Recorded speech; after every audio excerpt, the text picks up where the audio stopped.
De aparatos diseñados para salvar el mundo, a máquinas que expanden la mente o máquinas que empequeñecen el mundo. La evolución de ordenadores centrales, ratones y menús.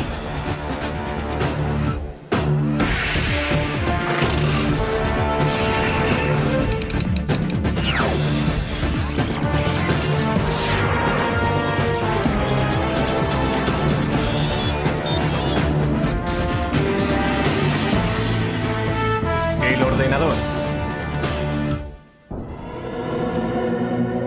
ha revolucionado la manera en la que trabajamos, jugamos, viajamos y nos comunicamos. Afecta cada parte de nuestras vidas. Ya ha conseguido ayudar a ganar guerras, resolver problemas aparentemente irresolubles y nos ha lanzado al espacio. La era de los ordenadores no ha hecho más que empezar. Estamos todavía en la edad de piedra. A medida en que vayamos avanzando en el siglo, no habrá una distinción clara entre la inteligencia humana y la inteligencia de la máquina. La mayor parte de la gente hoy en día sabe qué es un ordenador personal e incluso algo sobre su manejo. En esencia existen dispositivos de entrada, como un ratón o un teclado, el cerebro de la máquina, es decir, la CPU o unidad central de procesamiento, y dispositivos de salida como el monitor o la impresora. Por dentro, el ordenador realiza su magia haciendo millones de pequeños cálculos por segundo. Básicamente sus circuitos electrónicos solo tienen dos opciones. Pueden ser conectados y desconectados. En código binario, un 1 representa encendido. Un 0 representa apagado. Por lo tanto, un 1 en binario también significa verdadero y 0 significa falso. Mediante estos valores obtenemos la lógica binaria, lo que permite al ordenador computar. El ordenador solamente conoce el código binario de unos y ceros y lo utiliza para hacer cálculos y transformar personas normales en autores, animadores y navegantes de la red. El ordenador crea su magia mediante la velocidad a la que puede calcular. Un PC medio realiza 100 millones de cálculos por segundo. Pero eso no es nada comparado con algunas de las máquinas industriales actuales. Estos son los laboratorios nacionales de Lawrence Livermore, hogar del ordenador más rápido del mundo. El Departamento de la Iniciativa Informática Estratégica Acelerada de la Energía, ASCII White. Para la creación de estas máquinas ASCII, tomamos la típica estación IBM que podrías comprar en cualquier sitio. Pusimos 8000 de estas juntas para crear un ordenador mucho más veloz que cualquier otro en el mercado. La máquina ASCII White hace 12 trillones de operaciones matemáticas por segundo. Y para echar eso abajo, la población de la Tierra supera por poco los 6.000 millones. Así que cada hombre, mujer y niño en la faz de la Tierra tendría que sumar 2000 números en un segundo para estar al nivel de esta máquina.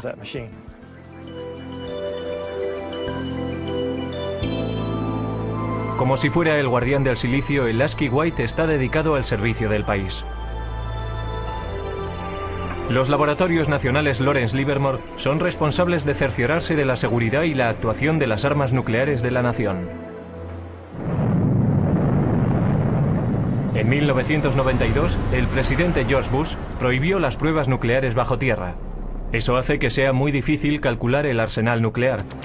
Ahora los laboratorios han decidido emplear superordenadores para hacer las simulaciones y determinar la integridad de las armas que van cogiendo tiempo. Si se piensa en un arma nuclear y todos sus componentes, se empieza a comprender qué difícil es el proceso.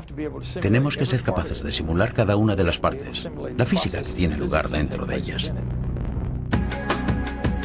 Estos simulacros son tan complicados que incluso a un ritmo de 12 trillones de cálculos por segundo llevarían semanas completar una prueba. El ordenador también tiene el poder de modelar moléculas. Esto ayuda a los científicos a diseñar experimentos antes de ir al laboratorio y entender cómo podrán ser los resultados. La manera más efectiva de obtener información del ordenador a la mente humana es mediante muestras visuales. Un enorme número de vídeos expositores de alta resolución convierte el infinito número de unos y ceros del ordenador en un increíble tapiz pixelado. Necesitamos ver el contexto, ser capaces de entender cómo encaja todo y después utilizamos esta simulación en una escala muy fina, en un bloque, un elemento para nuestras simulaciones más grandes que cubren un mayor volumen de espacio o un sistema mucho más grande. Sin estas paredes no seríamos capaces de entender este simulacro. Paradójicamente, mientras la tecnología va haciéndose más pequeña, los superordenadores como el White siguen ocupando todavía un gran espacio y una atención especial. Bien, estamos en la habitación eléctrica, que en realidad está al otro lado de la pared de la habitación del ordenador. Un ordenador de este tamaño necesita mucho material de apoyo. El ordenador ahora requiere aproximadamente 1,3 megavatios, eso es más o menos unas 1300 ohms. Requiere manipuladores de aire y refrigeradores. 3 refrigeradores de 675 toneladas impiden que el White se sobrecaliente haciendo circular agua fría a través de tuberías bajo el suelo. La máquina representa el esfuerzo coordinado de cientos de brillantes cerebros. Pero con la máquina ASCII podemos rastrear su origen hasta un hombre que no estaba demasiado preocupado por la seguridad nacional, pero tenía un gran interés en el ganado. Charles Babbage fue un científico británico que inventó el salvaganado para evitar que los trenes de vapor descarrilaran chocando contra bovinos desconcertados. También se le considera por muchos el padre del ordenador. Babbage fue un científico extraordinario. Quiero decir que fue fantástico. Se adelantó 100 años a su tiempo. No se puede decir de muchas personas, pero sí se puede decir sobre Babbage. A comienzos del siglo XIX, concibió la idea de ordenadores mecánicos. Es decir, ordenadores que iban a hacer más que calcular, que iban a poder guardar información, almacenar números y volver sobre ellos cuando lo necesitaran. E iba a poder imprimir las respuestas que ofrecía.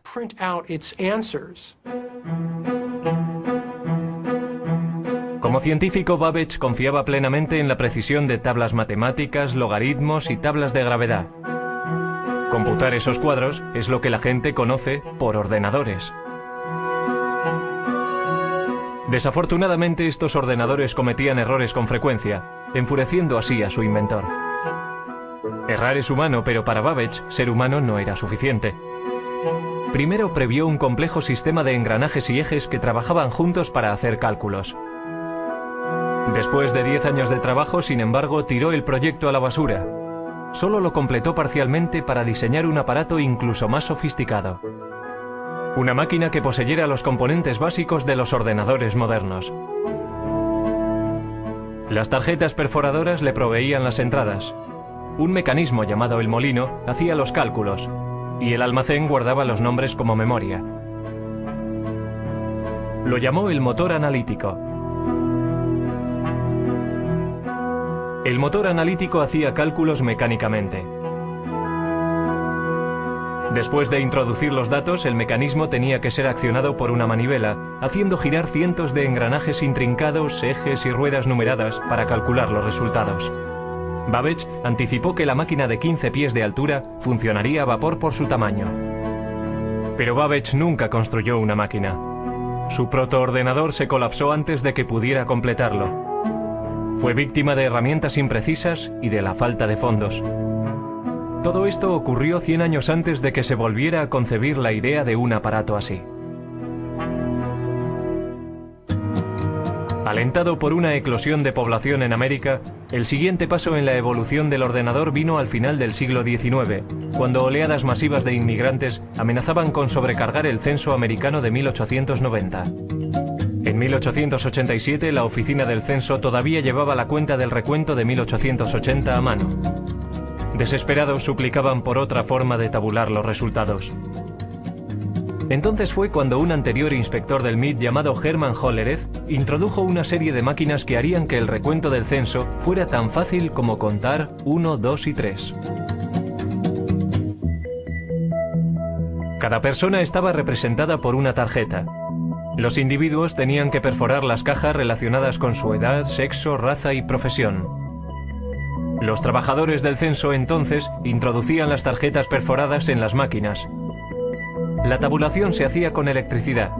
Al utilizar clavijas eléctricas, los resultados se registraban en una serie de diales, como si fueran relojes. Otras máquinas separaban las tarjetas. Las máquinas de Hollerith aceleraban de forma vertiginosa el procesamiento de la información. En solo 6 semanas se había hecho el recuento del censo de 1890 de 62.622.250 habitantes. Entonces Hollerith continuó comercializando ese invento. Se dio cuenta de que el censo era un gran cliente, pero seamos realistas, si solo recibes un pedido una vez cada 10 años. Entonces salió y consiguió hacer negocio entre los ferrocarriles, por ejemplo, y formó una compañía que finalmente se convirtió en la base para la IBM. La invención de Hollerith fue un hito en el camino de lo mecánico a lo digital. Pero todavía faltarían 50 años y el poder destructivo de una guerra mundial para que arrancara el primer ordenador verdadero. Antes de los años 30, los aparatos mecánicos computacionales se utilizaban para seguirle la pista a la población, pasajeros de tren y archivos de seguros de vida. Pero los primeros ordenadores digitales electrónicos se construyeron con un objetivo mucho más persuasivo en la mente: ayudar a ganar una guerra mundial. Una de las máquinas más tempranas se propuso por los británicos para romper el código alemán, conocido por Enigma. Con ello empezaron a creer que se podía ganar la guerra. Una de las personas que trabajó para romper el código Enigma fue Alan Turing. Su trabajo antes de la guerra ayudó a establecer la base teórica para los ordenadores que se construyeron en los 40. En el norte de Londres, en unas instalaciones secretas en Bletchley Park, los británicos construyeron Colossus, un tipo de ordenador diseñado para romper el código Enigma. Colossus comparaba secuencias de letras a un ritmo de 25.000 caracteres por segundo. La máquina solo podía realizar la tarea de unir letras, pero lo hacía muy bien. Sus transmisiones descifradas alemanas se denominaron el ultrasecreto, el secreto mejor guardado de la guerra. Principalmente, el Colossus llevaba a cabo funciones logísticas de las letras de un alfabeto en una corriente de letras que venían de un mensaje de radio interceptado. No los descifraba, pero sí podía efectuar una serie de combinaciones que en gran medida se asemeja a lo que hace un ordenador. Mientras el Colossus rompía códigos alemanes, al otro lado del Atlántico los ingenieros trabajaban para construir otro aparato computacional, una máquina que influiría directamente en el diseño de todos los ordenadores futuros. América era un centro neurálgico productor de instrumentos de guerra, pero para 1943 había una escasez crítica de un componente sorprendente de la máquina de guerra: tablas de disparos para piezas de artillería. Estas tablas permitían a los artilleros apuntar sus armas correctamente en gamas diferentes, altitudes, temperaturas y condiciones del viento. Los ordenadores humanos trabajaron frenéticamente para producir cálculos mecánicos para crear esas tablas, pero lo pasaron mal intentando estar a la altura. Durante la Segunda Guerra Mundial se producían muchas armas. Había que calcular muchas tablas de disparo. Era realmente un gran trabajo y estaba ralentizando la entrega de armas al frente. Para solucionar el problema, John Mauchly, un físico de la Universidad de Pensilvania, se propuso construir un ordenador gigante electrónico que podía calcular tablas de números en minutos, no horas. El ejército, desesperado por un aparato que les ayudara a ganar la guerra de mala gana, se centró en el coste propuesto de $500,000. Mauchly y un brillante estudiante de ingeniería eléctrica, Presper Eckert, empezaron a construir ENIAC, el integrador numérico, electrónico y ordenador. Mucho más grande que el Colossus, nunca se había concebido nada parecido a ENIAC. Casi con 100 pies de largo y 30 toneladas, contenía 70.000 resistencias, 10.000 condensadores, 6.000 interruptores y 18.000 tubos de vacío delicados.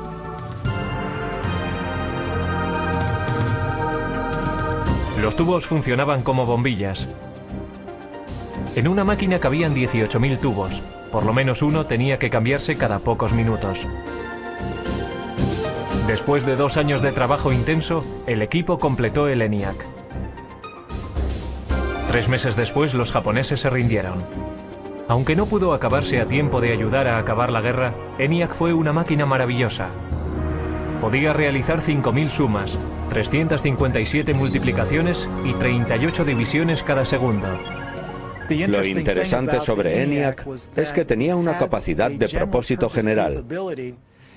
Podía reconfigurarse para solucionar otros problemas. Y nunca hubo ningún problema para encontrar trabajo para ENIAC. Todos los servicios armados exigían tiempo para poder usarlo. También clientes industriales y universidades. Así que se le mantuvo ocupado hasta bien entrados los 50. Pero a ENIAC, la máquina más compleja de su tiempo, todavía le faltaban muchas de las cualidades de un ordenador moderno. Su memoria era muy primitiva y solo podía almacenar un máximo de 20,10 números decimales. Tenía que recablearse laboriosamente cada vez que se programaba. Y no podía tomar decisiones lógicas basándose en sus cálculos. Pero ENIAC ya había demostrado que los ordenadores se podían construir.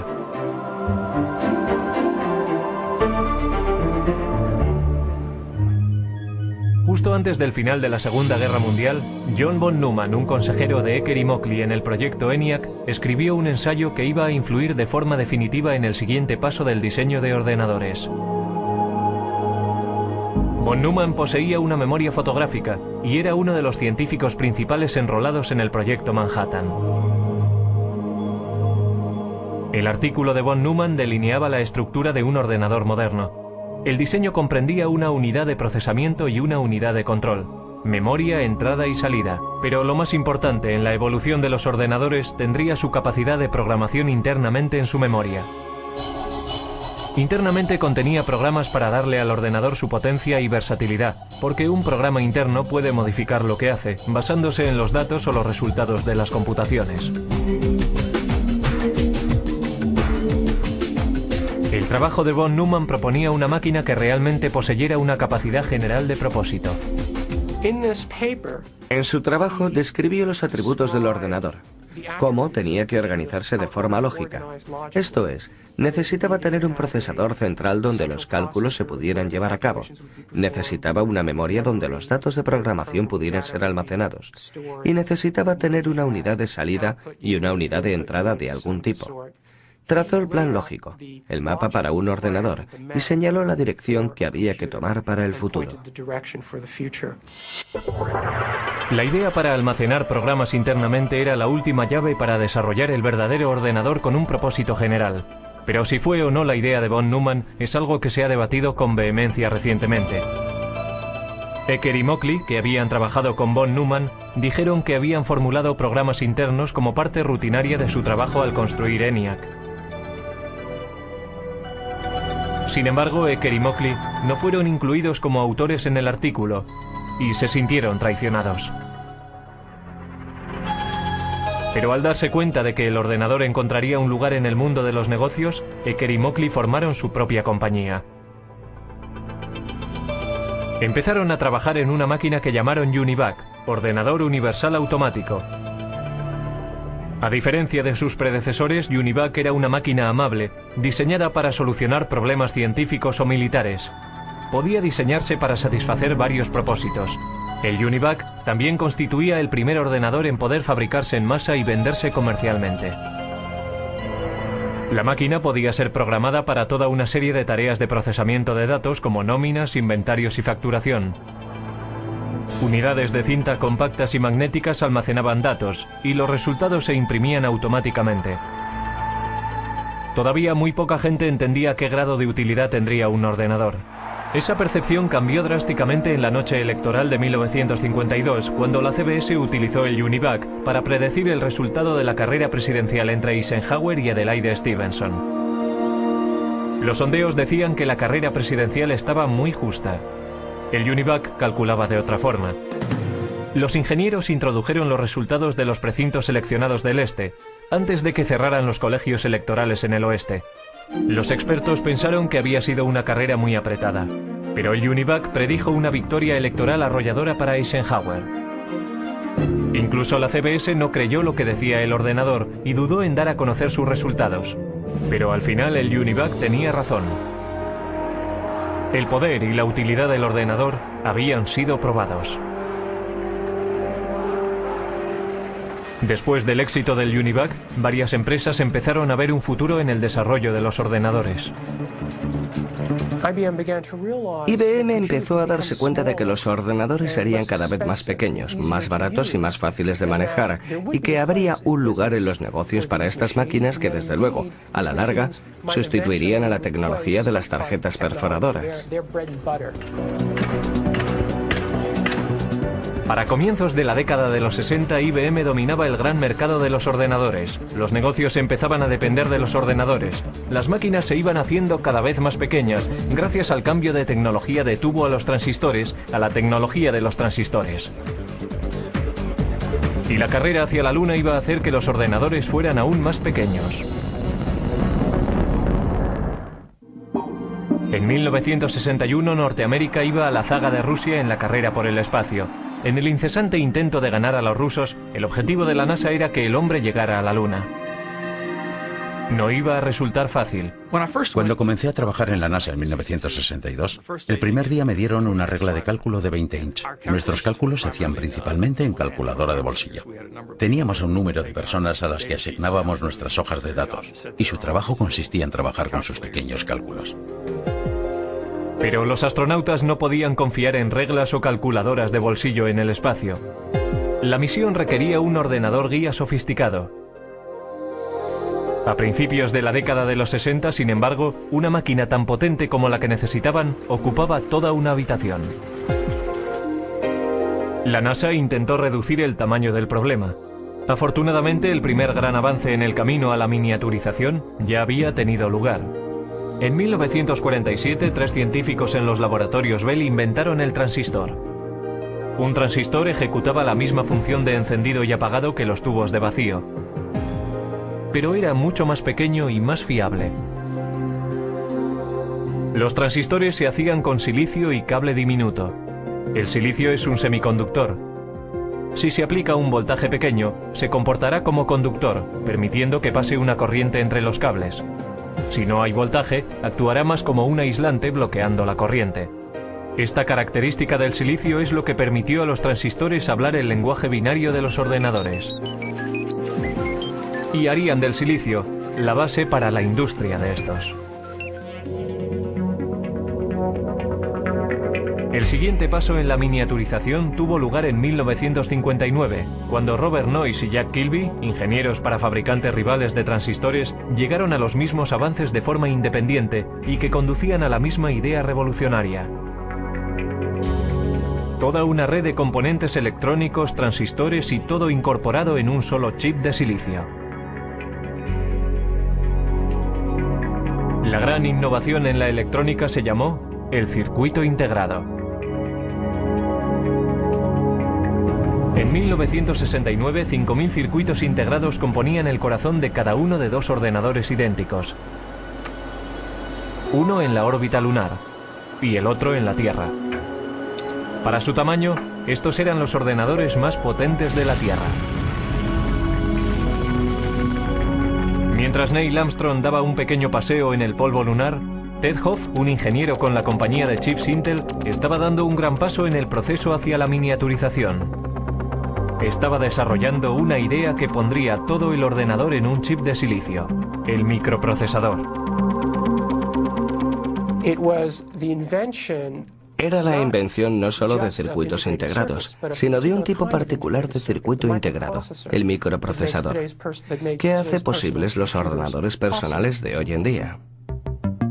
A Hoff le habían encargado diseñar 12 circuitos integrados por separado para fabricar una calculadora japonesa. Sugirió colocar toda la unidad de proceso en un chip y programarlo como un ordenador. Intel desarrolló la idea y para 1970 tenían un modelo de microprocesador. Los ordenadores estaban en el camino para hacerse más pequeños. Sin embargo, todavía estaban muy lejos de ser fáciles de manejar. Uno de los primeros intentos de simplificar las operaciones del ordenador fue encabezado por Doug Engelbart. El científico concibió una manera sencilla de manejo e incluso mostró un prototipo en 1968 en la Conferencia de Otoño de Ordenadores de San Francisco.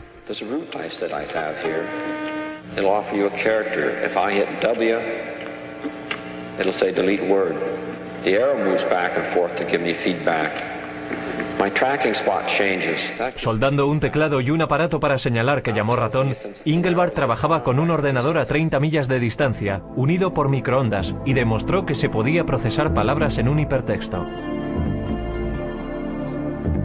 Muchos en aquella audiencia se fueron a casa realmente inspirados, pero solo un grupo iba a completar la visión de Engelbart. Ese grupo estaba a muy poca distancia, en Xerox Park. Xerox creyó que el futuro podía estar en los ordenadores y comenzó a construir una máquina de fácil manejo. En 1973, Xerox introdujo el Alto, que incorporaba muchas de las innovaciones en ordenadores personales que hoy en día damos por supuestas.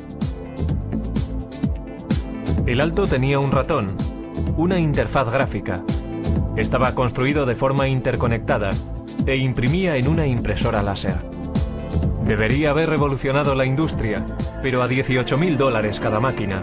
El Alto no estaba diseñado para particulares. Los ordenadores todavía eran máquinas élite, propiedad del gobierno o de grandes empresas y universidades. En el pasado, los grandes ordenadores centrales procesaban nóminas, guardaban el rastro de archivos, seguían la pista y hacían cálculos científicos. Si una facultad tenía la suficiente suerte como para acceder a un ordenador, los estudiantes y los profesores compartían tiempo en ellos. Pero el mercado del chip estaba creciendo, la velocidad de procesamiento crecía y los precios bajaban. La revolución estaba al alcance de la mano, y la carga no sería liderada por una gran empresa, sino por un grupo de aficionados e ingenieros librepensadores. Dos de aquellos revolucionarios fueron Steve Jobs y Steven Wozniak. A mediados de los 70, empezaron a fabricar un ordenador pequeño en un garaje de Palo Alto. Lo llamaron el Apple I. Steve Jobs era un estudiante de universidad que había abandonado los estudios, pero era diferente. Era muy inteligente, muy avispado. También era extremadamente ambicioso. Pero quizás más importante que eso, conocía a otro Steve Wozniak, que era un brillante ingeniero de hardware. Al ir abaratándose los chips, algunos nada caros, empezaron a aparecer kits de ordenadores de automontaje. Uno de estos primeros kits apareció en la cubierta de Popular Electronics en 1975. Se llamaba el Altair. El Altair se planteó como el primer kit de mini ordenador para rivalizar con modelos comerciales. Muchas personas se interesaron en él a $400 cada kit. Estos primeros ordenadores, anteriores a los primeros Apple, eran en realidad para técnicos e ingenieros informáticos que tenían conocimiento de cómo conectar cables y conectar otros dispositivos y hacerlos trabajar. Así que pensé, compraré unos cuantos chips, un microprocesador y diseñaré mi propio ordenador. No fue que quisiera burlarme del mundo, era solo que quería hacer de este ordenador algo más personal que los interruptores que tienen posiciones arriba y abajo para introducir extraños números binarios. Steve Jobs vendió su Volkswagen y Steven Wozniak vendió su calculadora HP para financiar su empresa. En 1977 introdujeron el Apple II, un ordenador atractivo, independiente y un teclado. Con la adición de un monitor y un drive para un disquete, el aspecto de un ordenador personal empezaba a cobrar forma. El Apple II se estandarizó con 4 kilobytes de memoria y a un precio base de $1.200. Era mucho más barato que las máquinas industriales anteriores. El Apple II ayudó a convertir al PC en un aparato de fácil manejo. El comprador no tenía que pasar tiempo soldando las partes meticulosamente. La persona podía inmediatamente empezar a programar el ordenador o comprar software desarrollado por florecientes compañías de software.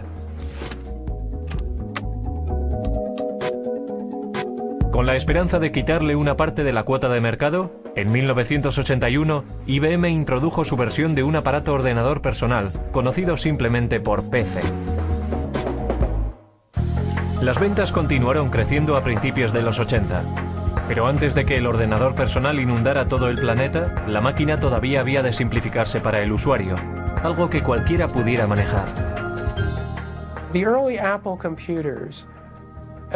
Los primeros ordenadores Apple, igual que los tempranos ordenadores personales, no tenían interfaces gráficas, no tenían ratones.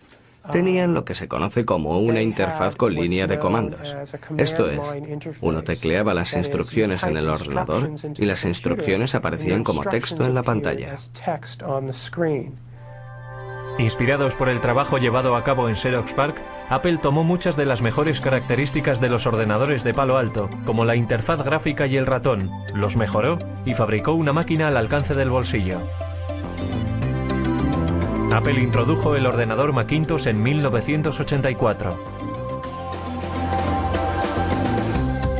Lo que hizo que el Macintosh fuera un ordenador fácil de usar era su sistema operativo y sus aplicaciones, conocido como software. El software es la lista de instrucciones que le dicen al ordenador lo que tiene que hacer, si tiene que comportarse como un tratamiento de textos o como una hoja de cálculo. Cada vez más, el software dominaba los avances que se hacían en la informática. Y Bill Gates, el joven presidente de una compañía de software llamada Microsoft, estaba allí para capitalizarse en el mercado creciente. Finalmente se convertiría en un gran nombre conocido, apostando por su visión en un vasto imperio de software y convirtiéndose en el hombre más rico del mundo. De vuelta a 1981, IBM decidió utilizar el sistema operativo de Microsoft, conocido como PC-2. Mientras iban surgiendo los primeros clones de IBM en el mercado, Microsoft era libre para vender el sistema MS-2 para también rivalizar con las compañías de ordenadores. IBM no intentó aferrarse al software y al hardware y tenerlos en dos compañías diferentes. Era genial para Microsoft. Todo el mundo podía venir y construir un ordenador Intel y Microsoft tenía el sistema operativo. Así que lo que pasó fue que entrabas en una tienda en aquellos días y marca tras marca todos los ordenadores ya eran compatibles y de pronto veías un Macintosh. La imitación es la forma más sincera del halago, pero Apple no se sintió halagada cuando Microsoft introdujo su plataforma Windows para PC. Windows imitaba, algunos dicen que robó, la interfaz gráfica, descargó menús y todo lo que Apple había popularizado. Existe la idea de que Bill Gates vino a Apple y copió el aspecto gráfico y el uso que después condujeron a Windows, porque cualquiera, una vez visto, no hay que verlo durante mucho tiempo. Bueno, ya sabes, este es el futuro, y una vez cruzas la puerta ya no hay vuelta atrás. La verdadera historia es que nosotros necesitábamos software y Gates tenía una empresa, Microsoft, que escribía software, así que tuvimos que enseñarle un ordenador y darle copias para que lo escribiera. No había otra manera. Y no lo llamaría robar exactamente. Es como ser un oportunista y buscar en los lugares apropiados y negociar la manera como lo quieres. Incluso cuando otro lo inventó primero, es difícil llamarlo robar. Las ventas se dispararon en los 80. De 500.000 máquinas al año en 1981 a 7 millones para el final de la década. Máquinas fáciles de manejar y software más sofisticado que nunca excitó la imaginación general. Pero la revolución estaba muy lejos de haber acabado. Internet estaba destinado a alterar enormemente la vida de las personas. Pronto, todo el planeta estaría atrapado en una red de la que no se puede escapar. Lo siguiente, ver cómo tu casa queda conectada, la televisión, la tostadora, la cafetera y el microondas. En la década de los 90 las ventas de ordenadores se dispararon, llevadas por la red.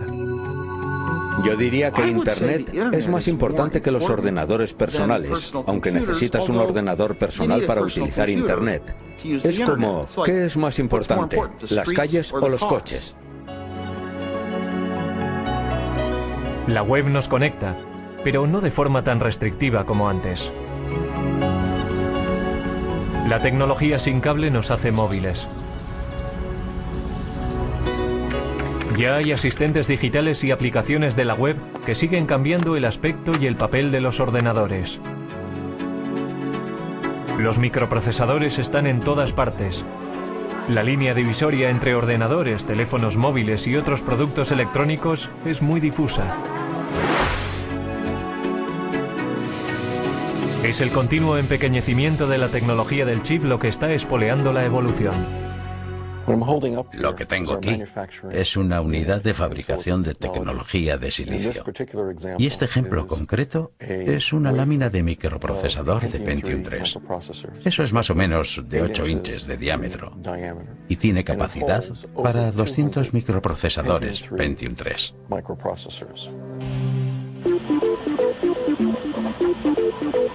Cada microprocesador puede contener tantos como 100 millones de diminutos transistores. Los chips se fabrican mediante un proceso llamado fotolitografía. Los fabricantes de chips empiezan por ponerle a una lámina de silicio una capa de un material fotosensible. Los científicos entonces hacen una plantilla del diseño que quieren mediante el grabado en un metal fino con un rayo de electrón. Los rayos ultravioleta brillan a través de la plantilla y bajo el chip fotosensible, causando una reacción química y creando el sistema de circuitos. Un chip se fabrica colocando capa tras capa. Estos chips, que son básicamente microordenadores, están encontrando su lugar en aparatos inteligentes.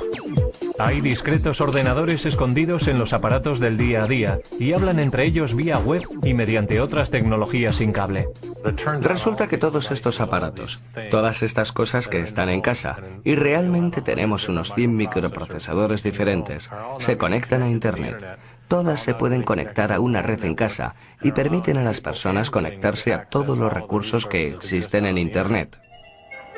Pero hablar a tus aplicaciones por teléfono no es una idea nueva. And this lady, she's calling her oven. Sound funny?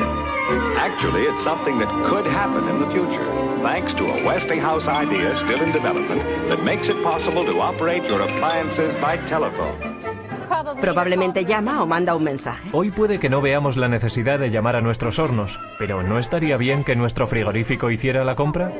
Vamos a ver qué tenemos para cenar esta noche. Traigo una lista de la compra. Estos son productos que ya sé que necesito. Productos que he consumido durante la semana. Y vamos a ver qué podríamos necesitar. Así que iremos al armario a ver qué es lo que tenemos allí. Tengo la mayoría de las cosas, pero estos dos ingredientes quiero añadirlos a mi lista de la compra. Así que hago clic aquí y se añadirán a mi lista de la compra. Así que ahora lo que puedo hacer es coger mi lista de la compra y o bien la descargo a un teléfono con base web y si hago clic la lista vendrá aquí. Puedo hacer también que vaya a un PDA. O lo que puedo hacer es mandarlo a streamline.com y hacer que me lo pidan y me traigan la comida a mi casa desde aquí. O sea que está viendo todas tus aplicaciones domésticas, desde tu coche a tu mejor equipo de televisión y videojuegos, a tus electrodomésticos, lavadoras, secadoras y frigoríficos. Todo conectado para que desde un browser se pueda operar la casa automatizada.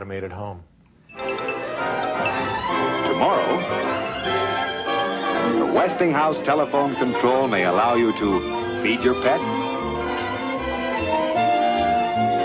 open or close your windows,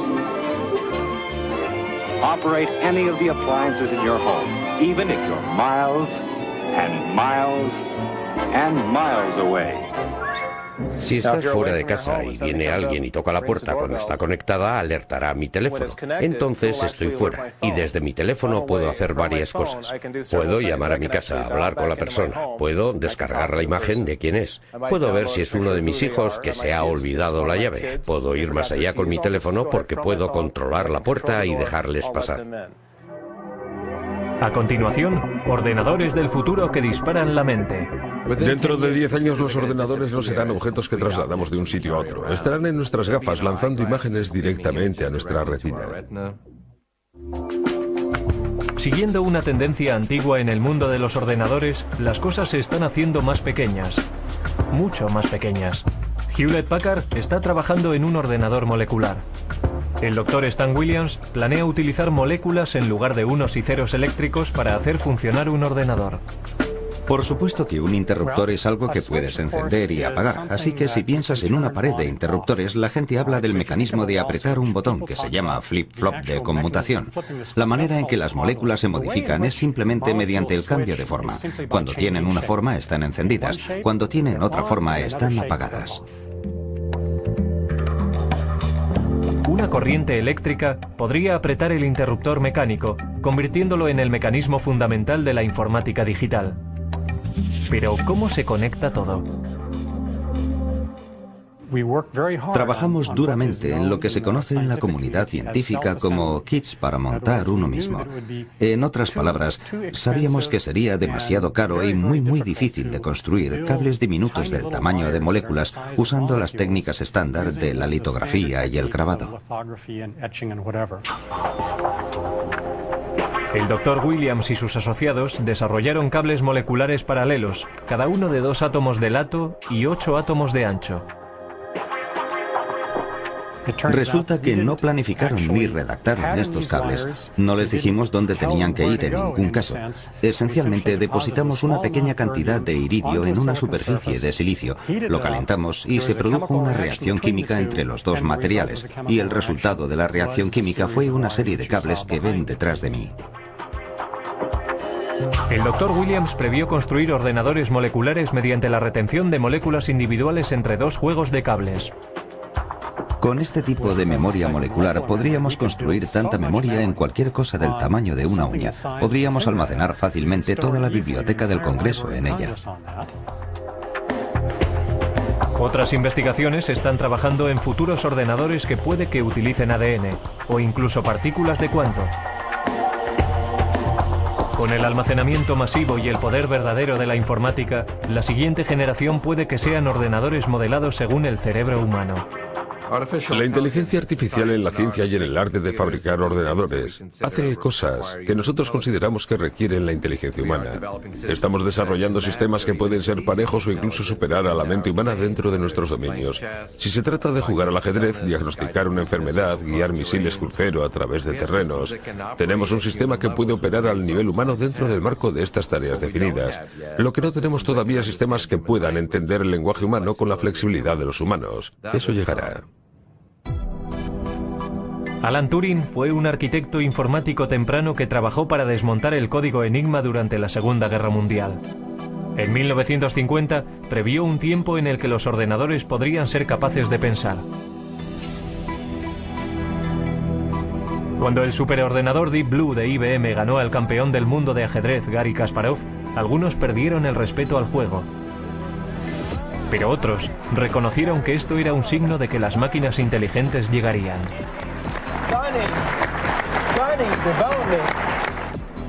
La electrónica molecular podría incluso borrar la línea entre el hombre y la máquina. Tendremos ordenadores muy pequeños y muy potentes que podrán viajar a través de nuestro sistema venoso. Tendrán el tamaño de las células de la sangre y se comunicarán sin cable con nuestras neuronas.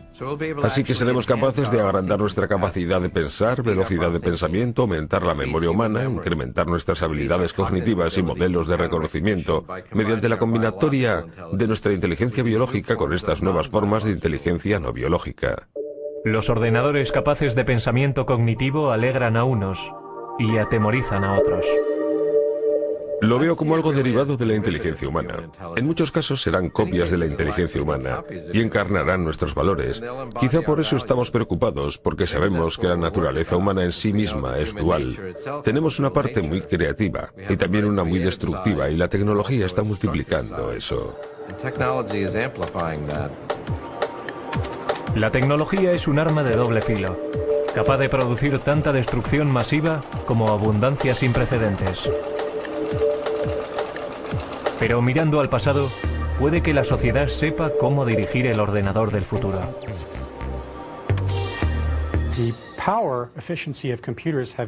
El poder eficaz de los ordenadores se ha incrementado por un factor de 100 millones en tan solo 50 años. Tan sorprendente como esto, nuestros estudios en física fundamental nos dicen que debería ser posible aumentar aún más el poder eficaz de los ordenadores por otro factor de 1 billón más de lo que son hoy. Lo que eso me dice es que la edad del ordenador no ha comenzado aún.